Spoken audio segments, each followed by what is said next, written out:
Delete. Thank you for your love and support. I appreciate you all. Wonders they say shall never cease to happen. Imagine living in a community where the person you trust to guide you spiritually is actually working with the enemy. That is exactly what just happened in Niger Republic. Recently, news broke of a shocking incident that has captured everyone's attention. A local imam was arrested. But here is a twist. He was not tracked down by a high-tech military operation or a government sting. He was arrested by his own community. Just imagine. People who sat in his congregation and listened to his sermons realized that the words coming out of his mouth were not about peace. They were designed to divide, spread lies, and support violence extremists. Let's break down exactly what happened. On July 11, 2026, reports surfaced detailing how members of a local community in the Niger Republic took matters into their own hands. For months, Niger and the wider Sahel region have struggled with extremist groups trying to expand their reach. Usually, we hear about the military fighting these battles, but this time, the locals decided they have seen enough. The community members noticed that the Imam's teachings had changed. He was no longer just preaching faith, instead, he was allegedly spreading fake news, false narratives, and propaganda designed to favor extremist groups operating in the region. Instead of staying silent out of fear, the community organized, confronted the Imam, and physically detained him. They then handed him over to the authorities. Why is this arrest such a big deal? Extremist groups do not just use weapons, they use words. They rely heavily on propaganda to recruit young people and make communities turn against local security forces. The Imam allegedly used his trusted position to spread false rumors about the government and the military, making the extremists look like the good guys. An Imam is a highly respected figure in Niger. By abusing his respect, he was able to quietly poison minds from within, a network of support. Authorities are now investigating how deep his connection go. It is believed he wasn't just talking, he may have been actively helping extremist cells navigate the local area. This story represents a massive shift in how communities in West Africa are dealing with TT. For a long time, rural villages felt helpless, caught between the military and violent insurgents. But this arrest proves that when a community stands together, they can stop extremism in its tracks. By exposing the Imam's lies and handing him over to the law, the people of this community sent a loud and clear message. We will not let you use our faith to justify violence, and we will not let you lie to our children. If we can remember the speech made by Captain Ibrahim Traore, he told us that when they finish using every other thing available on their table, the next tool they are going to use is religion. Because when it comes to religion, they know very well that the African is so attached to religion.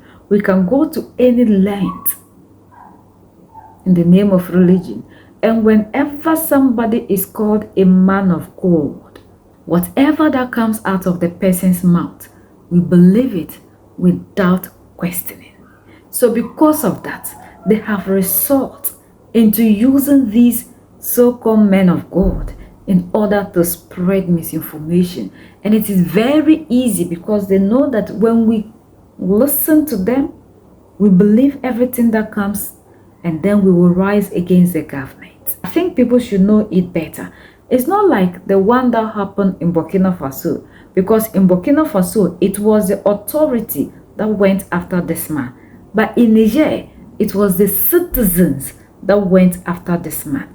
And with Burkina Faso, we saw that the people rose against the authorities and said the authorities have no right to touch this man because to them he is a man of God. But in Niger, their eyes are open, wide open, to the point that they could see that this man was misleading and they could tell the target of the message. So they rose up, made sure they protected their land.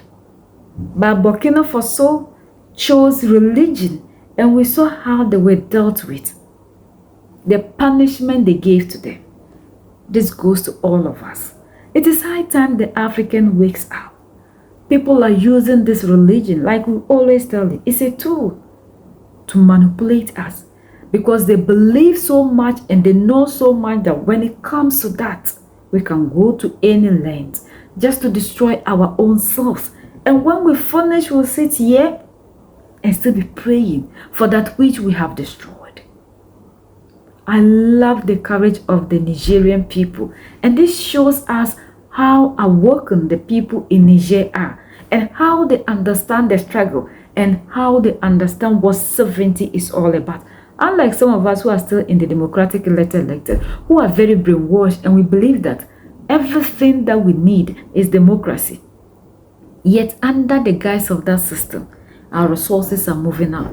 Nigerians have understood that they cannot continue to be living in darkness while France and Europe enjoy electricity, because Niger gives these people energy and they are living in total darkness.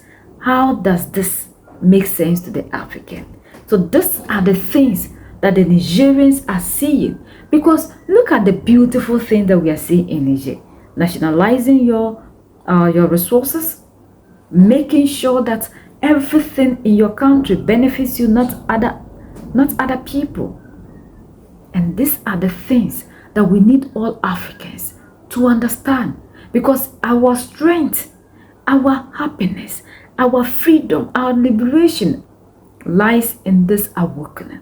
If we all can be wide awoken like the leaders in Mali, Niger, and Burkina Faso, and the Nigerian people in general, Africa will become a better place.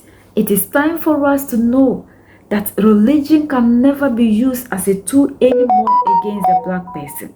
But until then, we'll continue to be slaves to other people. Religion is a tool, either we like it or yes. But we must be able to love our country first. It's not everything that comes out of the mouth of a man of God that means it is absolute. I just love what our brothers and sisters in Niger have done. They have done the amazing thing. And this is what we call consciousness. Long live Mali, Niger, and Burkina Faso. Long live General Assimi Goïta. Long live Niger. We are the only ones that can set ourselves free. United we stand, divided we fall, and united we keep standing forever and ever. The greatest enemy of the African is mental slavery. So let's decolonize ourselves from mental slavery. Let's keep sharing to educate our brothers and sisters. Together we make Africa great for ourselves and the next generations that are going to come. So that's the latest around the world in Africa, West Africa, and in Niger.